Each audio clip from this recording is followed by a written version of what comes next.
Yes, yes. Looking for some orcish craftsmanship?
Now would you look Zalraka, what do you need?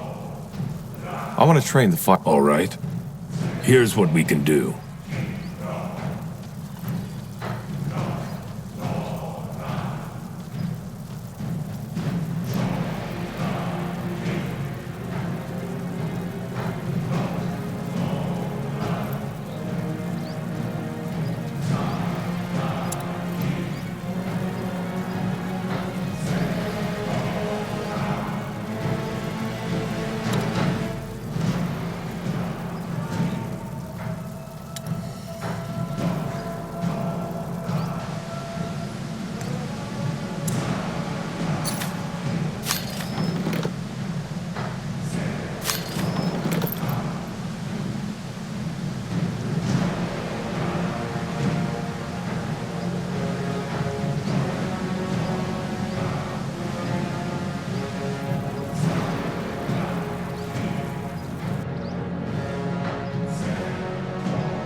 What do we need? What's next? Yes, Corporal? How can I help? Well, there's something I've been meaning to ask you. How did you become an assassin? Why do you want to know?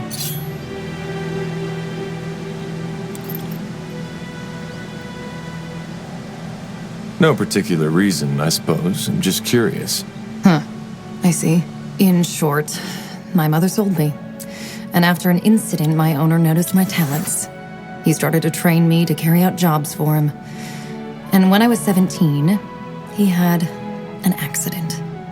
I've been an independent assassin ever since. Your mother sold you? But where? Why? Because she needed the coin, and already had 4 children to feed. And as for your first question, where there is demand, there is a market, particularly in a big city like Greyfell. It's not as uncommon as you might believe. You're saying there's a slave market in Greyfell? Slaves, sex, murdering for pleasure. Just imagine every dark desire you can think of, and you know what the Greyfell Bazaar has to offer. I find it interesting that this surprises you. Didn't you serve in the Royal Army for 8 years? I only joined shortly before the Mage Wars started, and the Greyfell affairs were the responsibility of the Greyfell Guard. I just didn't know. Well, now you do.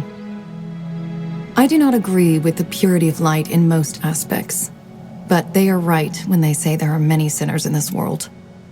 If you believe in the concept of sin, that is. Even if she needed the money, that's despicable.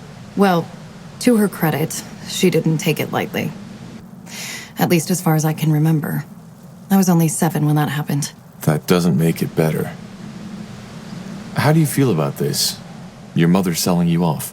Well, I used to feel strongly about it. Now I've simply accepted it as part of my past. But there are plenty of reasons for that. That's quite the story. Is it? So, who is this man who bought you? I won't talk about that. This chapter of my past is done, and I want it to stay buried. I understand. I'm glad you do. So, tell me, Pariah, how did you become the betrayer's child in the first place? It's rare for a child to defy their own father. It's complicated. You don't want to share this with me, do you? Well, either way, is there anything else you need? Goodbye. Let's see. Huh? Can you tell me more about your craft? About demonology? And why's that? Thinking about a career change? I'm just curious. Are you? I hope you do realize that demonology isn't a forbidden school for no reason. Most people who mess with it die. But sure, if you have questions, ask. Let's start with the basics. What's the core principle of demonology? It's simple. You study demons and their powers, and bind them to your will. And thus you gain access to their powers. Take a devourer. Once you've studied and subdued her to your will, you can access her strength. And I'm not talking about merely summoning her. You can channel her powers. How is that supposed to work? Channeling their powers. Hard to describe. Just imagine that the demon becomes a part of you. You connect it with your magic, so to speak. And when needed, you can call on it to help you. It's not just the power that comes with it. It's also the feeling. Channeling the essence of a Zarek Nar, a tribe eater. It's a feeling that compares to nothing else in this world. You can't understand it till you've done it. So in order to bind them, you need to beat them in battle, correct? Well, it's a bit more complicated than that, but yeah. In a nutshell, that's it. And I'm guessing that's what makes it so dangerous. Among other things, yes. What can also happen is that your body simply can't handle a demon's unleashed essence. It can cause a brain rupture similar to what these masks the Purity use. And, to be honest, that happens to 8 out of 10 students of demonology. They subdue a demon, get excited, and let all their energy rush in at once. As a result, their brains explode like a watermelon hit with a warhammer. So, why exactly is demonology forbidden? Because it's dangerous. And because demonologists can be extremely powerful. More than some members of the ruling caste would like to see. Is there a limit to how many demons you can bind? No. If there were, I wouldn't still be traveling after all this time. Interesting. Thanks for the insight. Sure.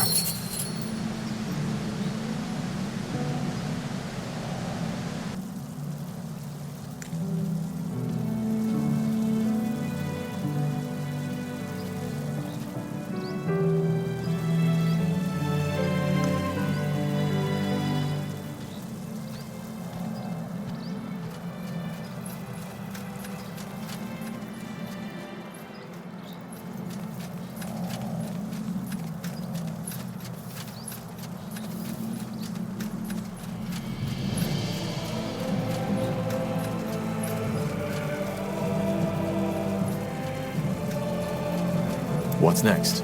Interesting.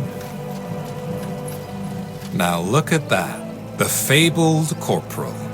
Good to finally meet you in person. I'm Flynn, second in command of the Wayfarers. I have to say, for someone who only led a puny Nortander division once, you're doing quite a good job leading an army so far. Not of them saying I couldn't do better, but still. Anyway, have you come to arm our men? But you're armed already, aren't you? Well, yes, with rusty swords and dented armors. I mean with proper equipment. If you give me the coin, I'll send out orders to my contacts in Everlight. It'll improve our strike force significantly. I want to buy some... Music to my ears. What did you have in mind?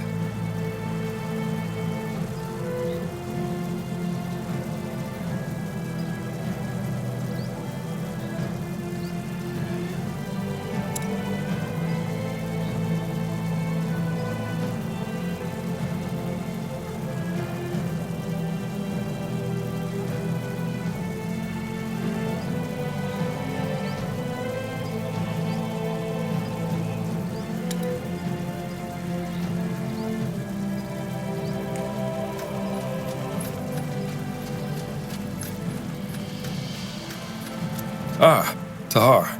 Seems your men have made themselves comfortable. Yeah, they have. There was a small disagreement between Flynn and the orcs, but we settled that, so it's all good now. But I'm guessing that's not what you came here for.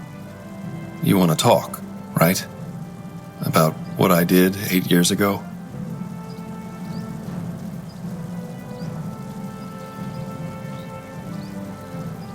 Why did you do it? Why did you tell my father about my plan? What do you want me to say? I did it because back then I still believed in your father's vision. What you, Zane, and Helena were going to do, it just seemed, I don't know, wrong.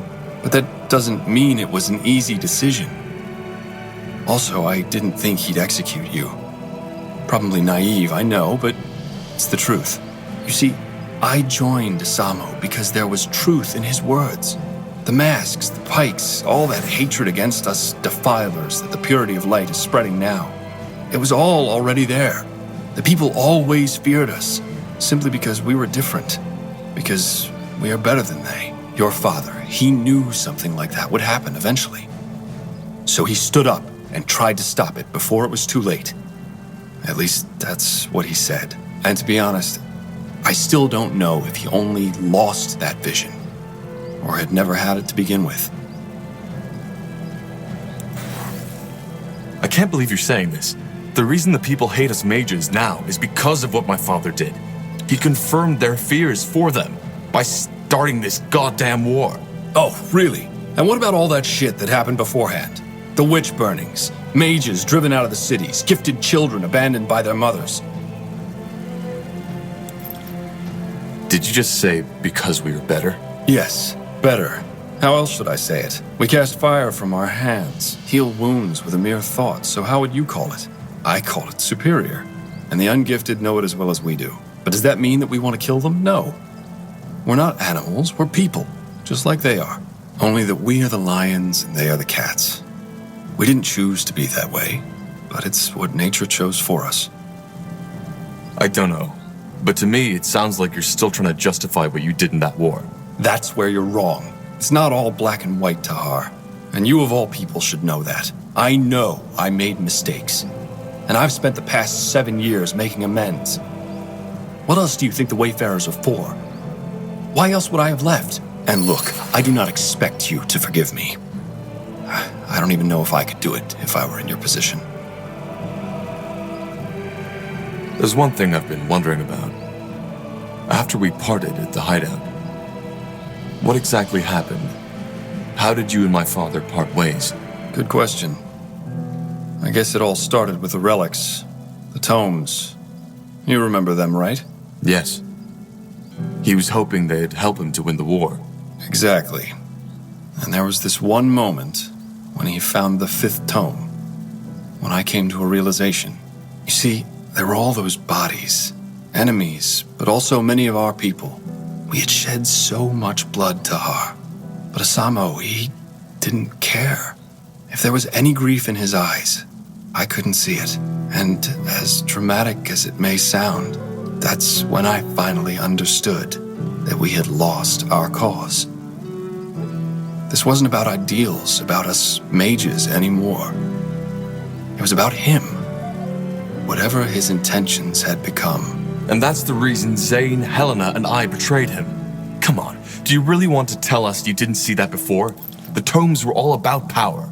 I knew it was about power, but Asamo always told us that he would use that power for the greater good. And it's not that far off. I mean, can't you imagine? With the power of the tomes, we could have united the world. Even made it a better one. No more persecution of the deviant. No more wars. No more suffering.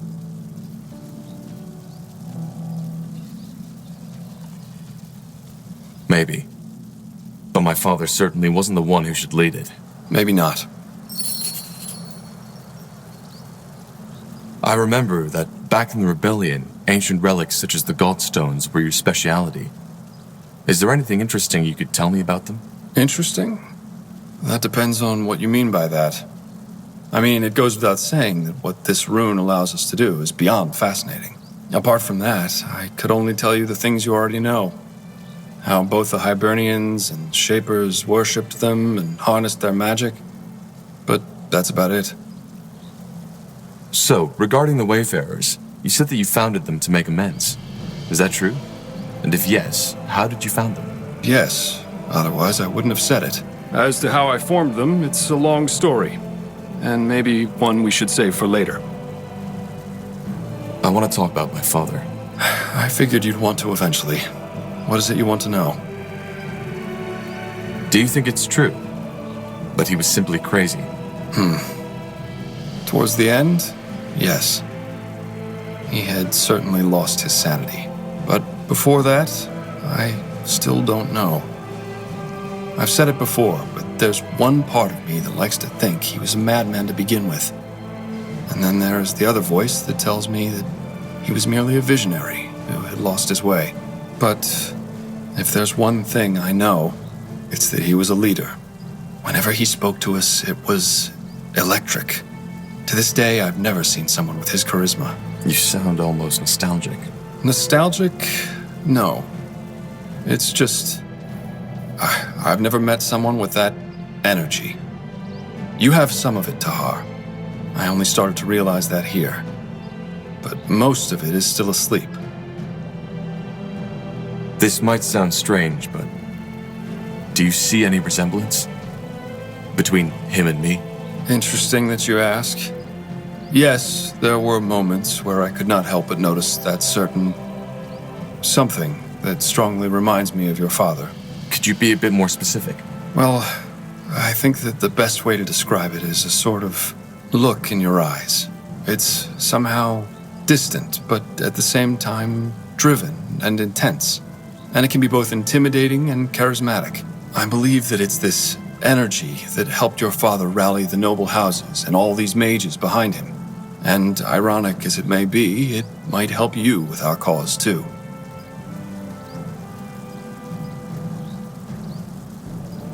Let's discuss something else. I'll be off. Yes?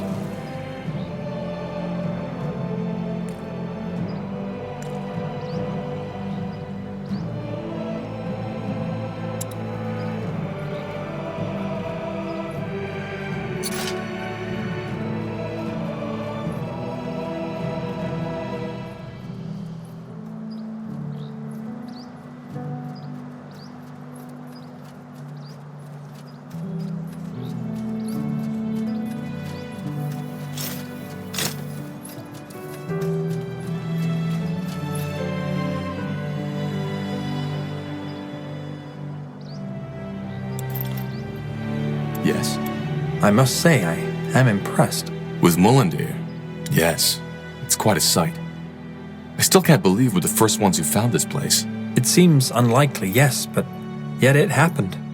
Iskrim, the dwarf, told me about it. He said that the rock illusion shielding the entrance vanished as soon as you spoke the words, and that it did not react to Iskrim himself. Tell me, Tahar, what do you make of that? Maybe I'm connected to this place. But how? I know there is more to you than meets the eye. Something about you is different, although I cannot say what it is. I believe we stand on the verge of a change. Things have happened, Tahar. Things, the extent of which we have not even come close to comprehending. And they have set something in motion. How do you know this? Are you some kind of medium? A medium? No, quite the opposite. I am an observer. As you have undoubtedly noticed, I lack the, let us call it emotional intensity most people display in their daily lives. That can be a challenge, but it also allows me a unique perspective on the world. And to me, it is evident that the war your father started has done more than simply given birth to the purity of light. It was the first pebble in what will soon become an avalanche. You're talking about the Bloodburn. Among other things, yes. But as I said, there is more to it. All this, your journey, your role in what Rondar Lacane believes to be a vision sent by Aenir. It is only the beginning. But let us continue this discussion when I can give you more than vague semi-prophetic statements. All right. We'll talk later. Why? When? When something comes up. I'll go prepare for our next mission now. Understood.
Corporal?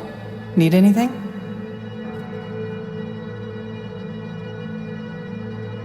Tell me a bit about your time on the road. What was it like? Is that a command, Corporal? Please? All right, but I'm afraid there isn't so much to tell. Have you ever been on the road by yourself? A long time ago, yes. Well, then you know how wearisome it can get. Sleeping under the stars sounds romantic at first, until you realize that most of the time it's sleeping in the mud in drizzle. Most of the time, your stomach and your purse are empty, and your feet are full of blisters. And of course, there's the constant danger, especially if you're traveling on your own. Did you ever have a companion? Some, yeah, but most of it was just temporary. Though there was one I traveled with for longer. Quentin. How did you meet? Coincidence. A small town between Finn and Mir and Lar. We played dice together and he cheated. When I called him out on it, he tried to turn tail.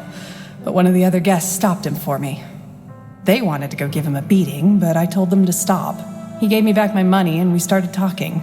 And believe it or not, we found that we got along quite well. So you started traveling together? With a thief? I wouldn't call him that. He was just young and careless. We ended up traveling for almost a year. I see. You mean... no, we were just friends. What was his story? Where was he headed? Into the blue, same as me. He had quite an interesting task, but I wouldn't feel comfortable sharing it with you, to be honest. He wouldn't want that. Huh. So, how did you split up? What happened? Nothing dramatic. We came by a village and decided to rest there for a while. The roads had become quite dangerous due to the mage wars, and we didn't want to go out unprepared. I did some healing for the villagers, and he helped out the local smith. He liked it, and the smith wanted him as an apprentice, so he stayed. I was surprised and a bit hurt at first, but then I realized it was probably for the better. I still think of him sometimes, though. Huh. And how did you make a living? That was the easiest part. I healed people. With light magic? Yes and no. It was my magic that mended the wounds, but since mages are often met with suspicion, how shall I say, got a little creative. Frankly put, whenever I treated someone, I gave them a magical potion to drink, which was just water mixed with some harmless herb to give it color. The rest was laying on hands to help the potion's effect, which was pure light magic and how I did the actual healing. And that worked? Better than you'd think. People were fighting over my panacea as if I was Ellen incarnate, while cursing the evil defilers who had caused this war. Ironic, isn't it? Do you miss it sometimes? The vagabond life? Well, we're still vagabonds somehow, aren't we? But I know what you mean. And yeah, I sometimes do. The wind on my skin, the vastness of the wildlands, and the fact that all you have to think about is the mile ahead of you. It's another world. There was this one night I'll never forget. I had made a camp at a clearing, set up campfire, and I was leaning against a tree, slowly drifting towards sleep. Then, all of a sudden, it started to rain. Not just the usual drizzle, it was bucketing down, drowning everything, the earth, the noise, the plants around me. My first impulse was to jump up, to find shelter, get my things into the dry. But I didn't. Instead, I saw. I don't know how else to put it. All of a sudden, there was this deep sense of peace, as if all my life I had been chasing something without knowing it myself. And in that moment, had found it. So I just watched. I sat there, and I watched. That feeling lasted until the sun came up. And then I fell asleep. When I woke up, it was gone. That sounds beautiful. And a bit dramatic. And what do you make of it? Truth be told, I don't know. But it changed something. Even though I cannot say what it is. Tell me a bit about your time on the road. Is that a command, Corp? Never mind. All right. Tell me a bit about your time on the road, Is that a command, Corporal? please. All right, but I'm afraid there isn't so much to tell. Have you ever been on the road by A yourself? long time ago. Well, sleeping under the most of the time, you're stuck. Do you miss it sometimes? Well, there was this one, my first tip, but I did as if that feeling lasted until the sun came up. And what do you make of it? Truth be told, I don't know. But it changed something. You never told me why you fled Finn and Mir. Oh, well, that. All right. Yes, maybe. What's next? How are you holding up? Fine, I guess. You know, Corporal, I've been meaning to ask you something. Yes? Well, not knowing your mother and all that shit your father put you through. Do you ever feel lost? Why do you want to know? Oh, I'm just wondering, I guess. So? I manage. I see. You know, I haven't told you that yet, but actually our pasts aren't so different. Save for the fact that my father didn't try to conquer the world, at least not that I know. How are our pasts alike then? Simply put, I also didn't know my mother. And my father was a bastard if there ever was one. What happened to your mother? She died giving birth to me. I'm sorry. It's all right. As I said, I never knew her. I take it you and your father aren't on good terms then. You are of great wisdom, Tahar. No, we were not. I was and still am the only heir of the family. And if there's anything my father ever cared about, it was prestige. You see, it might not be obvious, but I'm actually of noble blood. Pure blood, as Finn and Mir elves call it. Nothing impressive, small nobility. You know, similar to the kind of Nortander nobility that's always around at royal festivities, licking everyone's boots so that they just don't forget about them. There's nobility in Finn and Mir? Oh, yes, there is. They don't call it that, but essentially Finn and Mir is an aristocracy. How so? Well, as you might know, elven culture heavily revolves around the White Tree, a gift from their goddess Ellen. Simply put, the tree is revered and guarded by a group of mages, of seers, called the Council. They're the rulers of our country, 6 women and 6 men. Now, according to the ancient lore, when a seer dies, his or her successor is chosen by the Council. However, it has become custom that a seer should be replaced by someone from his bloodline. Someone pure, as they call it. Which means they make sure that the power stays within the right families. Indeed. And even though elven families in themselves are small, if you count all the cousins, aunts, and uncles, the members of just one council family could populate a whole township. In other words, the closer your blood ties with the council, the closer you are to the White Tree. And thus, the higher your standing. So I assume your father put you under a lot of pressure. Yeah, that's one way to put it. I barely had a childhood. It was all stern-faced teachers instead, trying to feed me language, history, math, and magic from the day I could speak. And I can't even remember all those festivities and religious ceremonies I had to attend. It was as if I learned the meaning of the word small talk before I learned how to ask for my mother's teat. Not that she would have been around to listen. How about friends? Oh, that's another topic. I was allowed to go out and play as long as it was with the right people. Still, I didn't, which was my choice, really. One of the few I made in those years. I preferred to stay on my own. How come? I don't know. See, I've always felt a bit ahead of others. As you know, we think in other dimensions than you do. Our lives are a lot longer. What that means is that an elf who has seen 20 winters is still considered and looks like a child, thus behaves as such. I just never felt at home with most people, especially around my age. And that feeling never changed. What was your father hoping to gain from this? Isn't it obvious? He wanted to marry me off, and thus expand our petty little family's prestige.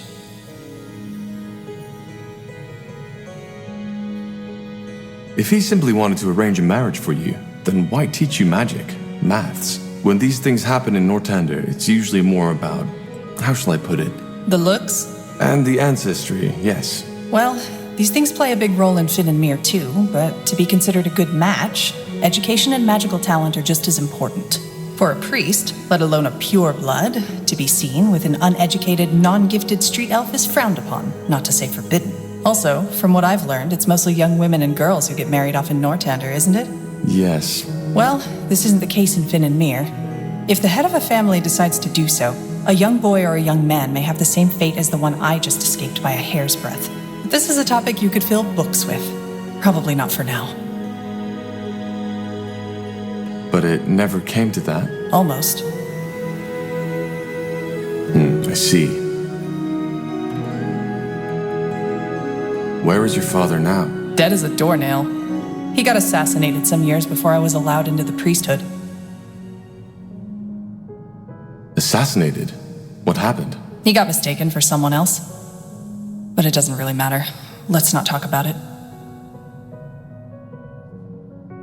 Sounds like he got what he deserved. I don't believe people get what they deserve. They get whatever life or the Guardians bother to give them. Murderers live to be 100, children die in the birth beds. Ultimately, the biggest fallacy is that we like to believe that there's someone who gives a damn. We're on our own, and we have to make the best out of whatever life throws at us. I did. And even though not all worked out as I had planned... But the Guardians are real. I never said that they weren't. But tell me one thing. Why is there cruelty when there's Shanna? Why is there injustice when there's Arian? Why do children die when there's Ellen? There are two explanations. Number one, the Guardians are far less powerful than we think. Number two, they just don't give a damn.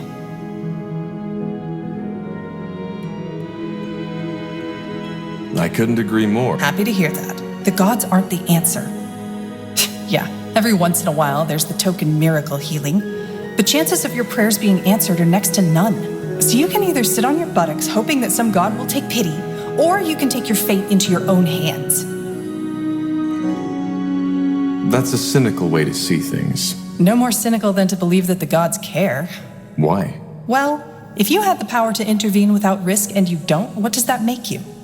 A textbook cynic, and definitely not someone I'd like to have a drink with, let alone worship. But you still feel lost sometimes, don't you? Yeah, I do. But I'm working on it.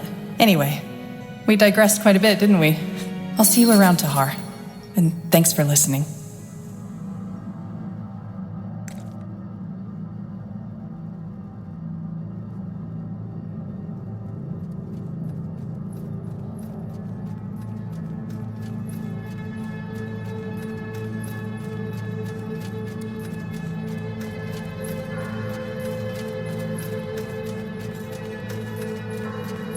Now would you look at... Huh? How did you become a shapeshifter? I was chosen. And how does that work? Complicated. Are you sure you want to hear the whole story?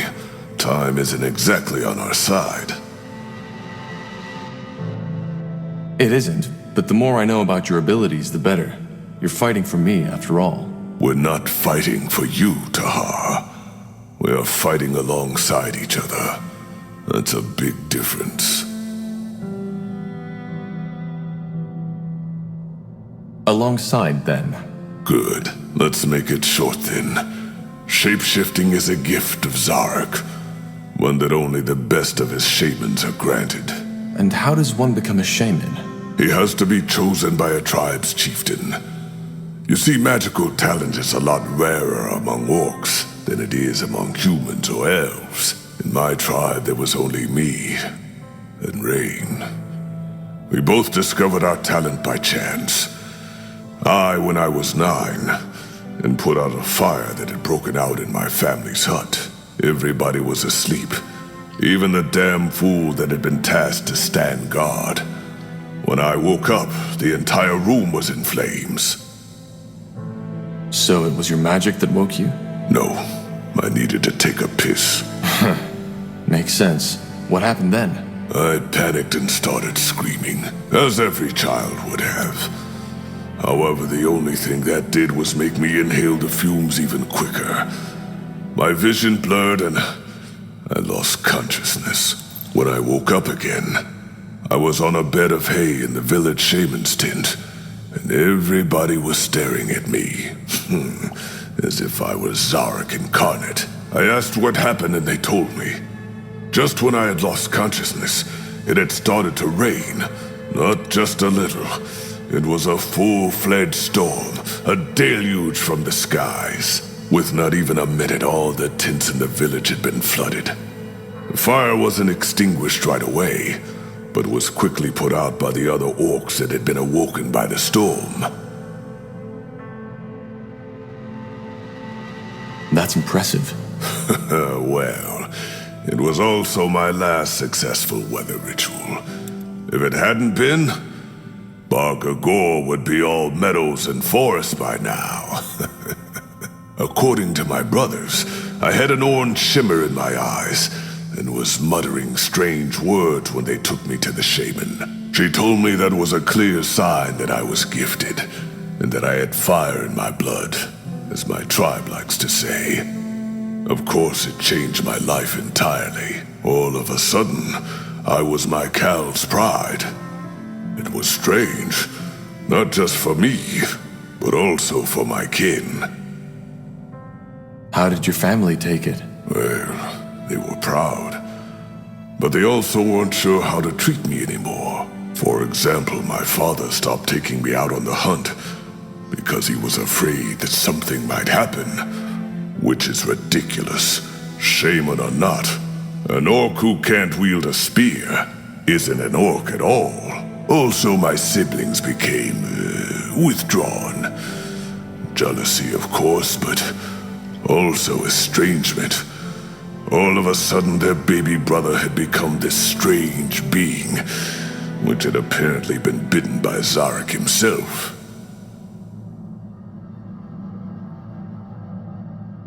It's always like that. Being different isolates you. I guess. Who trained you? The healer? Yes, but only about her craft. Primitive ghost callings, alchemy, medicine.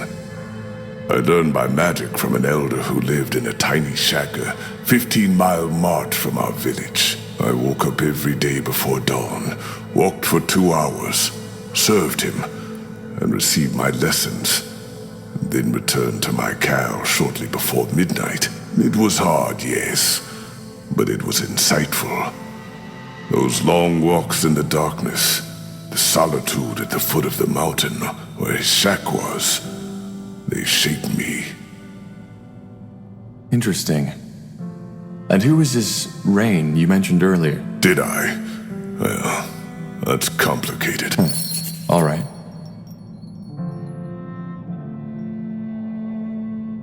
I'll be off.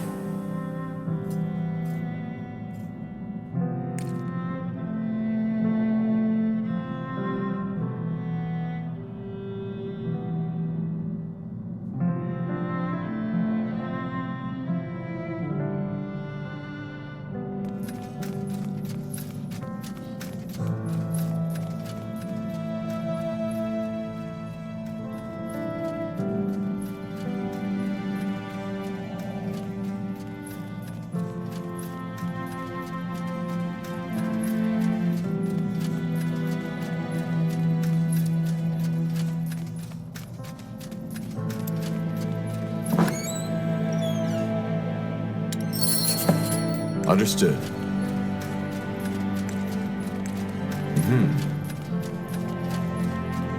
Will do. Got it.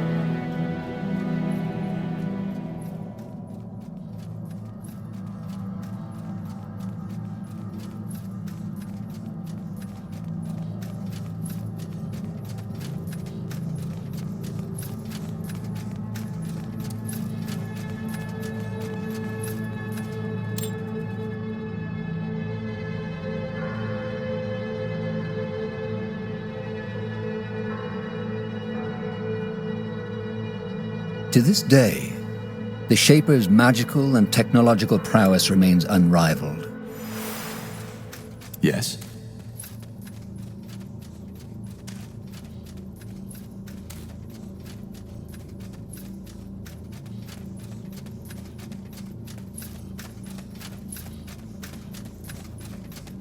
Yeah, wait. What's that? I'm sorry? That thing you've got there, the shard. Can I take a look at it for a second? Nihal's hammer. This is amazing. No, more than that. This is phenomenal. I don't follow. What's so special about this thing? This thing, as you call it, is part of an artifact. One that the scholars have been writing about for centuries. Blazes Tahar. Sometimes I wonder why it's always you who find such treasures, and not me. Look, if you find more of these, please bring them to me as fast as you can. It might be possible to reconstruct them, and that, I can't even begin to imagine what that would entail. Okay. If I find more pieces, I'll bring them to you. You have to. Nihal's hammer, I still can't believe it.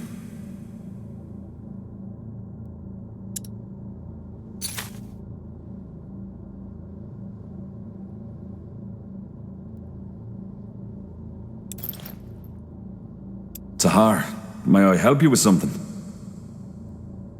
What exactly is it that fascinates you about the Shapers? Oh, Tahar, that's quite a topic. I don't mind sharing, but are you sure you want to go there? I am. Tell me. All right. Well, where do I... You see, the Shapers have always fascinated me. They're all over Io. These remnants of a once so glorious civilization. Yet for some reason, so many people are almost oblivious to it. On the one hand, of course, that's very sad.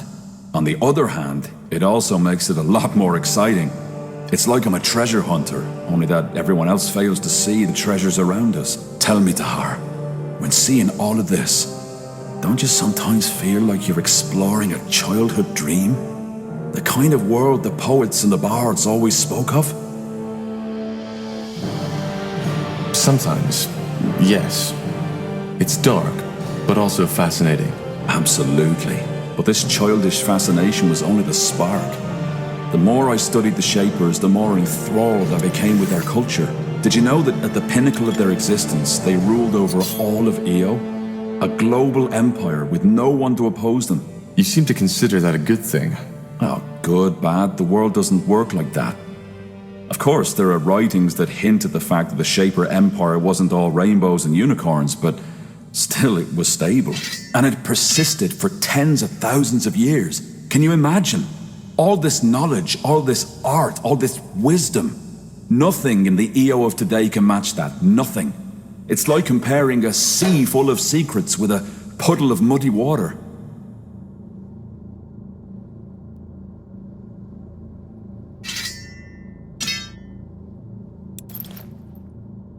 How do you know all this? Some of it from writings, some of it's just connecting the dots.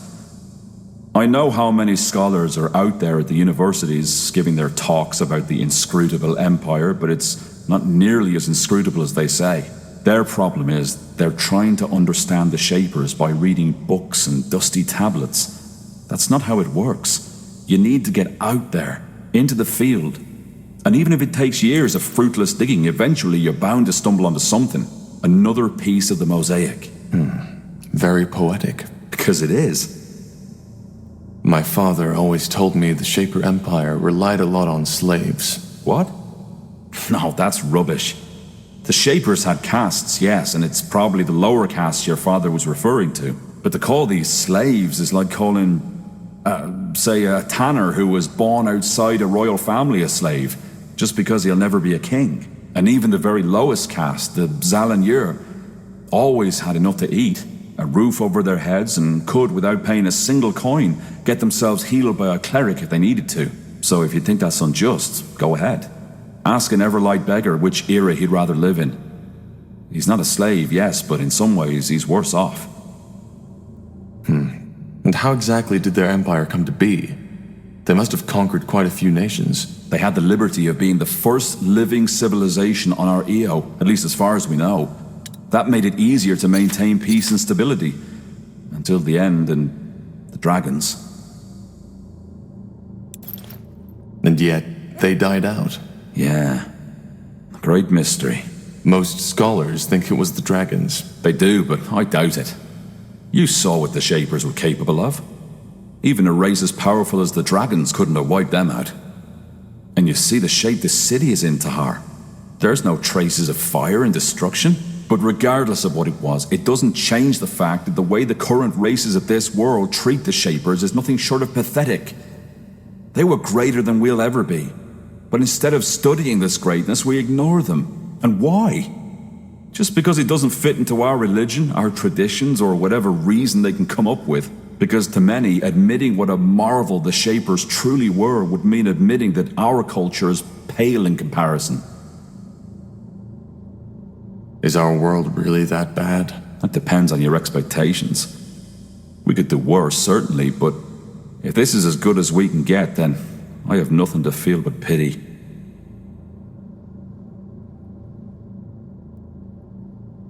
Maybe you're right. There's a lot we could learn from the Shapers. There is. In any case, I suppose you found your answer, haven't you? This is what fascinates me about the Shapers. They're a reminder of what we could be, if only we wanted to. I see. Well, thanks for the explanation, Iskrim. I appreciate it.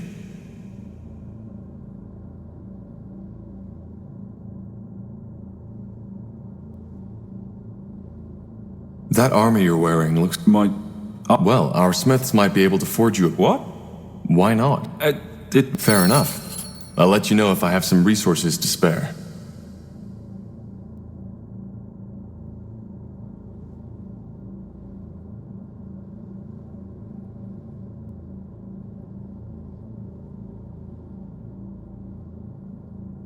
I'd still like to know more about how you ended up in Nortender. Bugger and blast. And here I was hoping you'd forgotten. All right, I'll tell you. But only under one condition. Yes? That I get to ask you a personal question too. Then we have a deal. Go ahead. Fair enough. I was born in the Windwall Mountains. Sorry, still sorting out my thoughts. It's been a long time since I last told this story to anyone. Alright, one more time. As you can imagine, I was born in Windwall, a child of the rocks. Come again? A true dwarf, as some would say.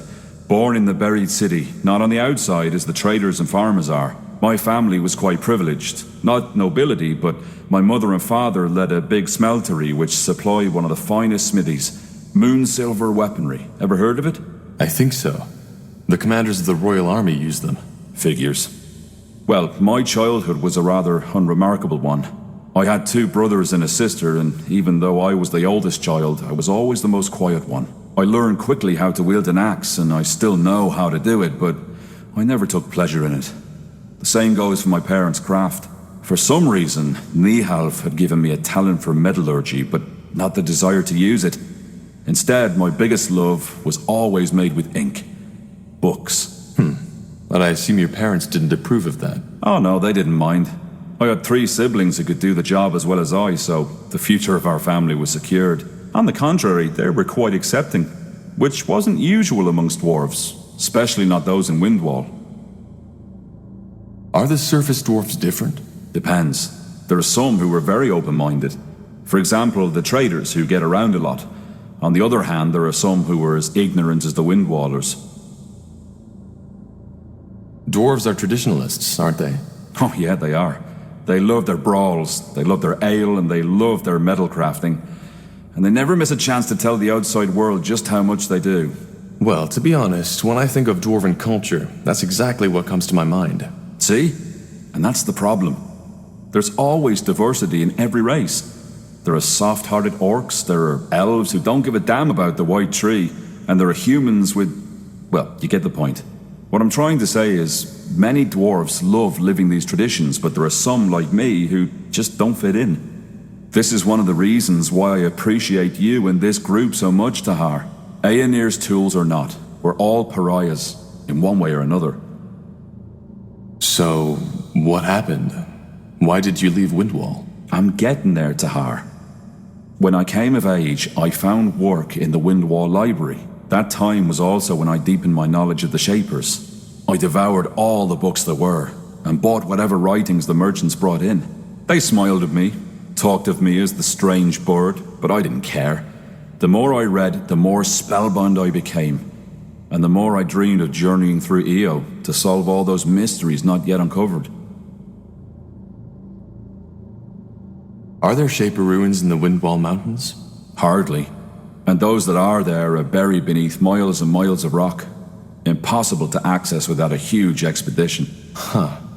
And what kept you from doing just that? Well, 2 things. First of all, my attachment to my family.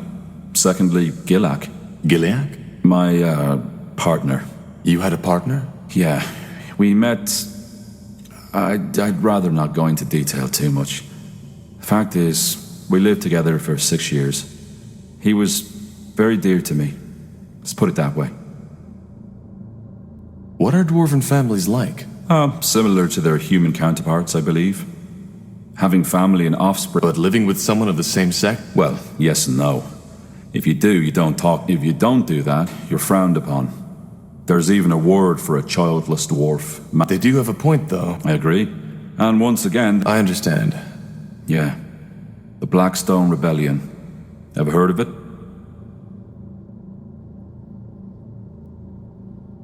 No. A coup. A small group of rebels tried to overthrow the royal house. The rebel... Oh. Yeah. First, at one point, finally, I need... Forgive me. It's strange to talk about it like this. It's okay. Yeah, sure. You can imagine how... Then he left. The next day... I'm sorry. It's all right. Why didn't you tell the guard about... Yeah, they could have. What? I came to the conclusion, in the end, there's only... What happened then? I ran. I left my family a letter, telling them not to come after me. Bought a horse and rode as far as it would take me before collapsing. That was 9 years ago. What about your family? Did you ever hear... Not directly. Every now and then, I return to a big city to find a dwarf who can tell me about Windwall. But the thought of returning, I don't know. I know it's cruel toward them, but I just don't think I could ever bear setting foot in those cursed stone halls again. I see. And since then, you've been studying the Shapers? Yeah. If there really is, as people say... What? There's a third reason to my that it can guide us to... I see. Yeah. Right. Shoot. Your past is even more unusual than mine. Growing up with a man like Isamu Tahar as your father? Without a mother? And then the whole thing with the Mage Rebellion? I know you've been through a lot. Now, I was wondering, if you could trade that past you've had for a different one, would you do it? What kind of a past could I choose? Anything? Anything. Of course I would. That's what I thought. Either way, pleasure speaking with you. Sure. Take care, Iskrin.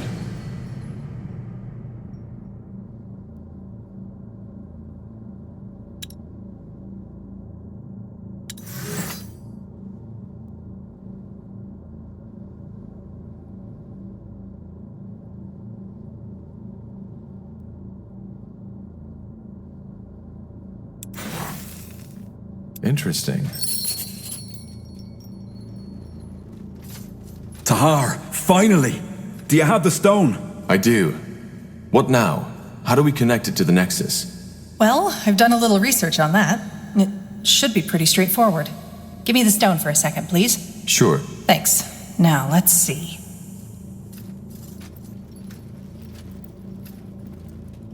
Whoa!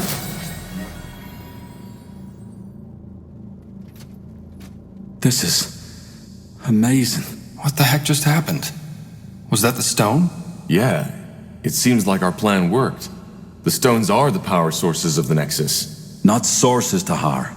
They're simply the catalysts. As I said, the energy, all this magic, it comes from someplace else. Well, I definitely know why the Shapers were so powerful now. If they were able to harness that, I wouldn't want to be their enemy. Pain. Pardon? Rekindling this place. I can feel their thoughts now. At least, some of them. You mean the Shapers' thoughts? Those who connected themselves to this place. The ones who had the power of telepathy. They left an echo, and whatever wiped out the Shapers, it caused pain. Horrible pain. I see. Well, fascinating or not, we need to connect our minds to the Nexus to find the source of the bloodburn, right? Can we do that now? No. It's not strong enough yet. Well, we knew that already. We need to find the second stone first. Let's head to Aernir's Blade. It's a long journey, but we don't have a choice.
The Field Dog. What may sound like a myth or horror story to many is harsh reality for the 200 Iron Falcons of the canyon named Aeonir's Blade. According to legend, the Guardian Gods fought back the Field Dog, ancient mythical demons, and sealed them in a tomb. Ever since that day, the Field Dog have tried to break free, raising hordes of the undead